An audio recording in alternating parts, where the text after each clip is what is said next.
Hello and welcome to गीत के initiative voices of care. आज हम बात करने वाले हैं स्टूडेंट्स के पर्सपेक्टिव से कि आजकल स्टूडेंट्स को क्या-क्या इशू फेस होते हैं and how they resolve such issues. हमारे साथ है Shalini ji. She is a teacher, she has experience of 10 years in teaching. साथ ही साथ में ये बच्चों को नीट की कोचिंग भी प्रोवाइड करती है। तो स्टूडेंट्स के पॉइंट ऑफ व्यू से उनके इश्यूज को समझना सबसे बेहतर टीचर बता सकता है, क्योंकि स्टूडेंट का सबसे पहला दोस्त उनकी टीचर होती है। शालिनी जी, वेलकम।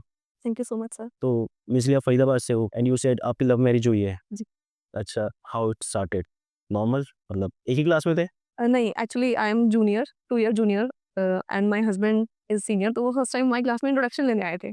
तो उस टाइम देखा, बात हुई, बस ऐसे ही धीरे-धीरे बात करना स्टार्ट कर रिटर्न तो नहीं किया? एक क्वेश्चन तो हमारा इसमें यही है। 2 साल का चलता है 2 साल का चलता है। और खासकर स्कूल नहीं था, बेसिकली कॉलेज। Basic right. तो मैम एक्चुअली आजकल बच्चों पे काफ़ी प्रेशर होता है, like getting good marks, top ranks and family expectation. तो एक स्टूडेंट पर इस सब चीज़ों का क्या इम्पैक्ट पड़ता है? सर जहाँ पे बात आती है ना फैमिली एक्सपेक्टेशन की, अपने आप में ना बच्चे की क्रिएटिविटी खत्म हो जाती है। जब बच्चे पे रेगुलरली एक ही चीज़ पूछी जाती है कि तुम्हारे मार्क्स कितने आ रहे हैं और तुम नेक्स्ट एग्जाम में कितना स्कोर करने वाले हो या क्या एम है लाइफ में, क्या बनना है, सब कुछ बच्चे पे छोड़ देना कहीं न कहीं सही नहीं है। बच्चे को अभी अपने सही गलत के बारे में इतना पता नहीं होता है। Basically I am dealing with teenage students के साथ में, तो बच्चे जो है वो काफ़ी कन्फ्यूज़ रहते हैं, बेसिकली अपने फ्रेंड्स से इन्फ्लुएंस ज़्यादा होते हैं। तो आप यकीन नहीं मानोगे, ऐसे बहुत सारे बच्चे हैं जो इवन स्ट्रीम सिलेक्शन के टाइम पे भी अपने फ्रेंड की बात सुन लेते हैं। तो उसको ये लगता है मेरे फ्रेंड ने साइंस ली है तो मुझे भी साइंस लेनी है। अगर वो कॉमर्स में जा रहा है, मैथ्स के साथ जा रहा है या विदाउट मैथ्स में जा रहा है, तो अपने फ्रेंड को फॉलो करते हैं। तो टीचर्स की बात ना उस एज में, एडोलेसेंट एज में अच्छी नहीं लगती बच्चों को। बेसिकली यू सेड कि फैमिली एक्सपेक्टेशंस बहुत होती है। तो मतलब स्टूडेंट आपके पास आते हैं कि फैमिली प्रेशराइज़ कर रही है, साइंस साइड ले लो, कॉमर्स ले लो, मतलब ऐसा होता है? हाँ, होता है, बहुत ज़्यादा होता है। जनरली ऐसा भी होता है कि आजकल ना बच्चों की जो एजुकेशन है, या बच्चा कहाँ कोचिंग ले रहा है या बच्चा कहाँ किस स्कूल में है, ये स्टेटस सिंबल बन चुका है। तो बच्चे जो हैं वो खुद डिसाइड नहीं करते, उनके पेरेंट्स और फ्रेंड्स के बच्चे कहाँ पढ़ रहे हैं ना, ये ज़्यादा डिसाइड करते हैं कि वो कौन से स्कूल में जाने वाले हैं। यस। तो बच्चों को इतना राइट नहीं होता है। और दूसरी बात ये है कि जहाँ हम बात करते हैं स्ट्रीम सिलेक्शन की, स्ट्रीम सिलेक्शन के टाइम पे ना बच्चे जो है अपने पेरेंट्स से ज़्यादा अपने दोस्त की सुनते हैं, फ्रेंड्स की सुनते हैं। तो कई बार तो ऐसा भी होता है कि बच्चा डिज़र्व ही नहीं करता साइंस स्ट्रीम, और वो अपने पेरेंट्स को फ़ोर्स करता है कि मेरे फ्रेंड्स जो है वो साइंस में जा रहे हैं तो मुझे भी आप वो दिलाइए। कई बार पेरेंट को जब बहुत कम मार्क्स होते हैं तो पेरेंट को स्कूल भी चेंज करना पड़ता है ताकि उसको वो साइंस स्ट्रीम मिल सके। और हम जब साइंस को पढ़ाते हैं तो हमने ऐसा बहुत एग्जाम्पल देखे हैं कि बच्चा 60% या 55% 10th में लाया है और वो साइंस में बैठा है। एंड आप यकीन मानोगे, वो बच्चा थाउजेंड्स को 100 से डिवाइड करने के लिए वो लिख रहा है प्रॉपर। 1000 लिख के उसको 100 से डिवाइड कर रहा है, 0 उतार रहा है।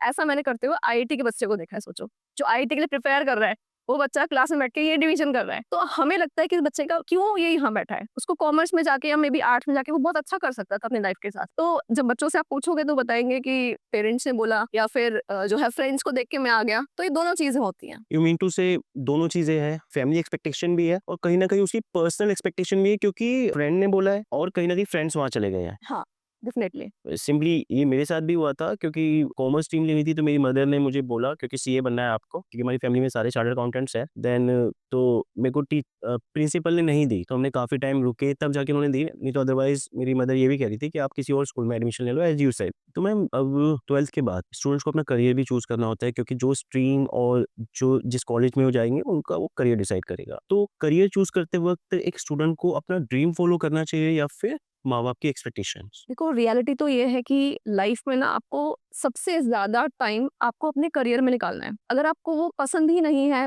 आपका पैशन ही नहीं है उस काम में और आप इंटरेस्टेड भी नहीं हो, तो आप बहुत जल्दी उस चीज़ से ऊब सकते हो। 10 साल, 12 साल बाद आपको स्टक फील होगा कि एंड उसके बाद ना कोई बैक गियर नहीं है। तो ये बहुत मुश्किल है एक बच्चे के लिए कि किसी और की एक्सपेक्टेशन को आपने फॉलो कर भी लिया तो आप लाइफ टाइम उस चीज़ को सर्वाइव नहीं कर पाओगे। तो ज़्यादा चीज़ इंपॉर्टेंट ये है कि आप अपना भी देखो, और कहीं न कहीं मनी ऑल्सो मैटर्स। देखो, इंडिया में ना हर प्रोफेशन की वैल्यू नहीं है। अभी हम यही देखते हैं क्रिकेट कितना वैल्यूएबल है, उनको पूछा जाता है, इतने सारे बच्चे सिलेक्शंस के लिए जाते हैं, क्यों? मतलब आपने अड़ोस-पड़ोस में भी देखोगे ना, छोटे बच्चों को पेरेंट्स जो है क्रिकेट अकेडमी में डाल रहे हैं, क्योंकि उसकी वैल्यू ज़्यादा है। बट जो इंडिविजुअल स्पोर्ट्स हैं, चेस हो गया या फिर आप कह सकते हो कि बैडमिंटन है, पेरेंट्स उसमें नहीं डालते हैं बच्चों को, क्योंकि इतना फेम नहीं मिलेगा। तो दोनों चीज़ें हैं, मनी भी इम्पोर्टेंट है, खुद का पैशन भी इम्पोर्टेंट है। जहाँ पेरेंट्स को अपने बच्चों से बात करनी चाहिए, जहाँ उनके व्यूज़ मैच होते हैं, उसी पे परस्यू करना चाहिए। ओके, यू सेड राइट कि कहीं न कहीं आपको ये डिसीजन लेते वक़्त अपने पैशन को अभी ध्यान रखना चाहिए and money matters, no doubt.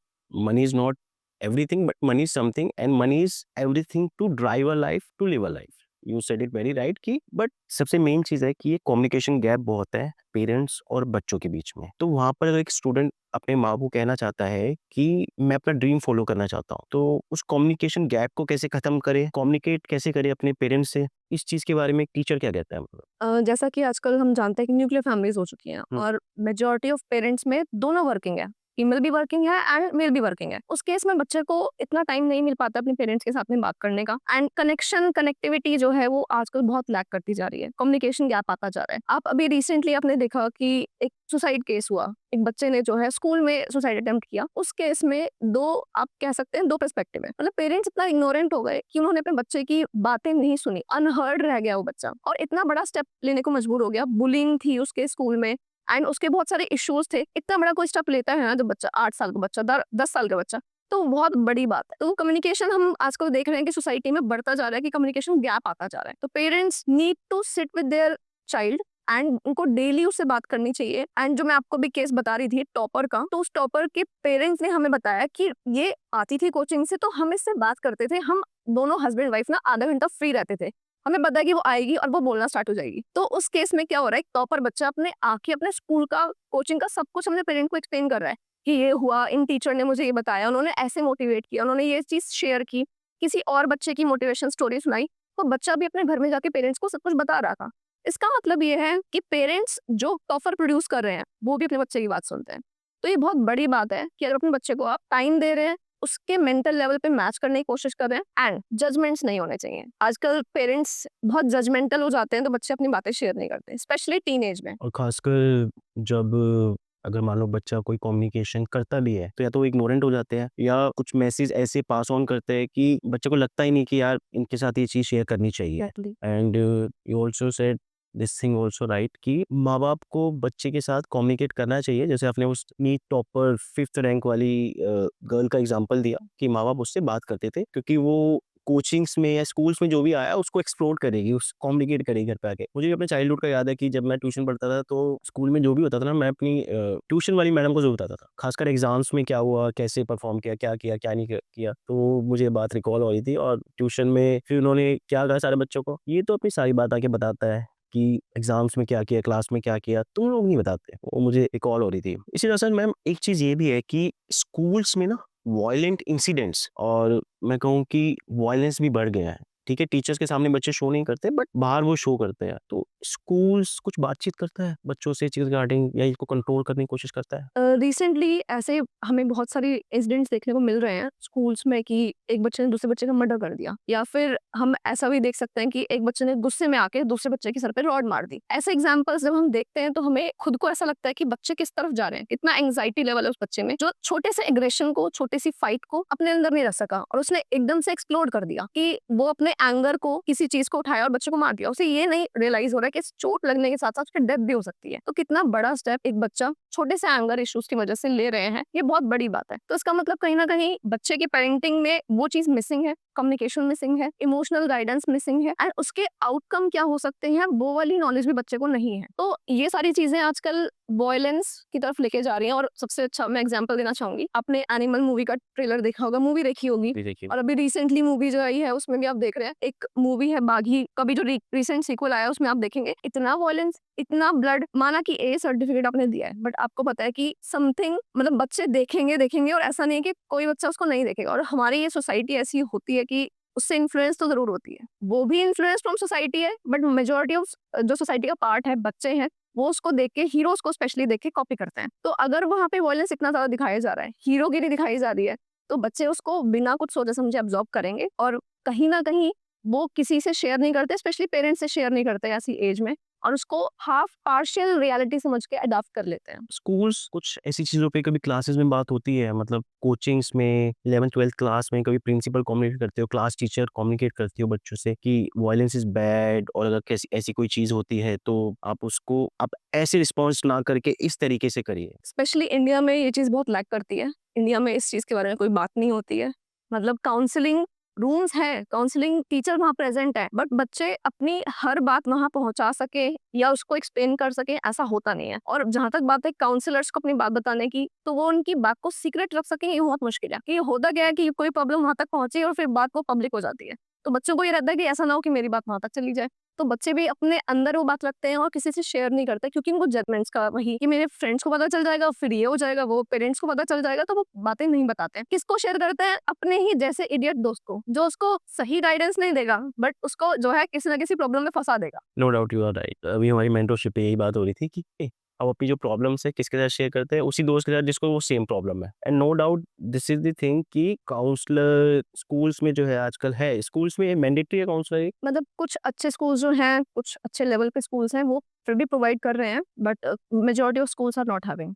और ज़्यादातर इशू भी उन्हीं स्कूल्स में आ रहे हैं जो थोड़े लो लेवल के हैं, या फैमिली इतनी एजुकेटेड नहीं है, फैमिली में इश्यूज हैं, फैमिली में डिवोर्स है, या फिर पेरेंट्स के बीच में लड़ाइयाँ हो रही हैं, तो there is no gap in the between the child and parents. उनकी आर्ग्यूमेंट्स भी बच्चे सुन रहे हैं, तो वहाँ पे ज़्यादा प्रॉब्लम्स आती हैं। तो जो आपने टीचिंग करी, जो आपने बताया, अब तो आप नीट स्टूडेंट्स को कोचिंग प्रोवाइड करते हो, जी।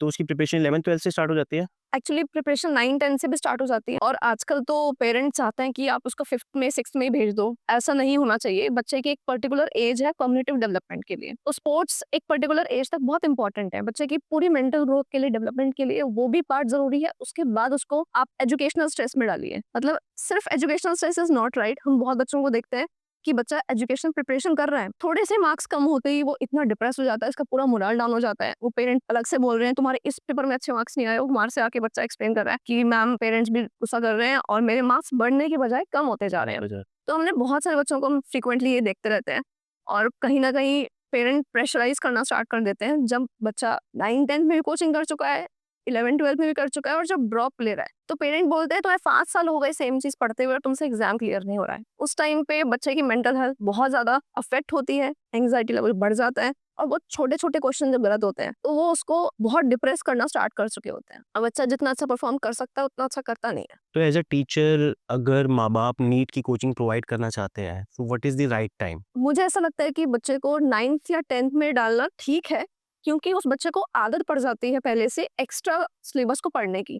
क्योंकि इंडिया में ना 10वीं तक का सिलेबस बहुत आसान है, 9-10 इज वेरी इजी। साइंस की एक बुक है पतली सी, एक मैथ्स की बुक है पतली सी, बट 11-12 में जाते ही साइंस की 3 बुक हो जाती हैं, उनके भी 1-2-3 अलग अलग पार्ट्स हैं, और मैथ्स में भी ऐसी है, तो लेवल एकदम से बढ़ जाता है। आप देखोगे 99% बच्चों को 10th के बाद जो परसेंटेज में डाउन आता है ना 11th में, वो इसीलिए होता है कि सिलेबस का लेवल एकदम से ड्रास्टिकली चेंज होता है। तो मेरा ये मानना है कि बच्चे को 9-10 में अगर आदत हो जाती है कि एक्स्ट्रा पढ़ रहा है वो साथ-साथ, तो 11-12 में कोचिंग को ना अडॉप्ट कर पाता है। तो उसको पता रहता है कि हाँ, ये रिचुअल है कि हमें मेरे को एनसीईआरटी के साथ-साथ ना एक एक्स्ट्रा हेल्प बुक पढ़नी ही है, या एक्स्ट्रा क्वेश्चंस करने ही हैं। क्लास में जो कराया रिवाइज करना है, या फिर जो प्रीवियस ईयर क्वेश्चंस हैं वो साथ-साथ करना है। अगर बच्चा नहीं है यूज्ड टू, तो फिर उसको 11-12 में जाके झटका लगता है, और वो झटका सबसे पहले हाफ ईयरली एग्जाम में लगता है। वो पहली बार में फेल हो जाता है, और जब 11th का बच्चा फेल होता है ना, तो उसको लगता है कि मैंने गलती कर दी साइंस लेकर के। तो ये प्रॉब्लम तो हम देखते हैं 99% स्टूडेंट्स में। सो यू आर सेइंग कि 9th और 10th में स्टार्ट करनी चाहिए, लेकिन उस टाइम इतना प्रेशर नहीं होना चाहिए, बिकॉज़ 10th में भी आपके बोर्ड के एग्ज़ाम होते हैं, है ना? एंड 9th-10th में आप कह सकते हो कि एक इंट्रोडक्शन कराओ, है ना? बच्चों का एक्स्ट्रा सिलेबस के साथ। 11th में एक्स्ट्रा सिलेबस आएगा, प्लस नीट की कोचिंग स्टार्ट हो जाएगी, तो वो कहीं न कहीं उसका इंट्रोडक्शन ऑलरेडी हो चुका होगा। होगा, तो वो कंफर्टेबल फ़ील करेगा। और आप ये भी कह सकते हो कि 11th-12th में उसकी कॉग्निटिव डेवलपमेंट या फिर मेंटल डेवलपमेंट अच्छी हो चुकी होगी, तो वो उस एक्स्ट्रा प्रेशर को झेल भी पाएगा। बिल्कुल, बिल्कुल। क्योंकि 10th में बोर्ड है। कभी टीचर्स के पर्सपेक्टिव से पेरेंट्स आके बात करते हैं कि हमें बच्चे को नीट की कोचिंग दिलवानी है, फर्स्ट थिंग ये। और कभी आप उन्हें एडवाइस करते हो कि आप नीट की कोचिंग दिलवा रहे हो तो अर्ली मत करो, या अब करो या तब करो, कैसे? मेजॉरिटी ऑफ टाइम ऐसा होता है कि मेरे पास कोई बच्चा अगर आता है पढ़ने के लिए, तो पता होता है हम लोगों को बच्चे का कैलिबर कैसा है। जो बच्चे थोड़ा सा एफर्ट और डाल के कर सकते हैं, अच्छे मार्क्स ला सकते हैं, या 20-30 मार्क्स या 50 मार्क्स से रह जाते हैं, उन बच्चों को तो हम पॉजिटिवली मोटिवेट करते हैं, बेटा एक अटेम्प्ट और आप दोगे तो आपका डेफिनेटली ये है कि रिजल्ट अच्छा आएगा ही आएगा। तो बच्चे करते भी इम्प्रूवमेंट, एंड उस केस में 1 साल और एक लाइफ टाइम में डॉक्टर वाला टैग मिल जाता है, एमबीबीएस हो जाता है बच्चा, तो उसके लिए वो 1 साल बहुत मैटर नहीं करता आगे जाके। तो ऐसे बहुत सारे बच्चों को पॉजिटिव मोटिवेशन से और काउंसलिंग से उनके मार्क्स में इम्प्रूवमेंट आती है।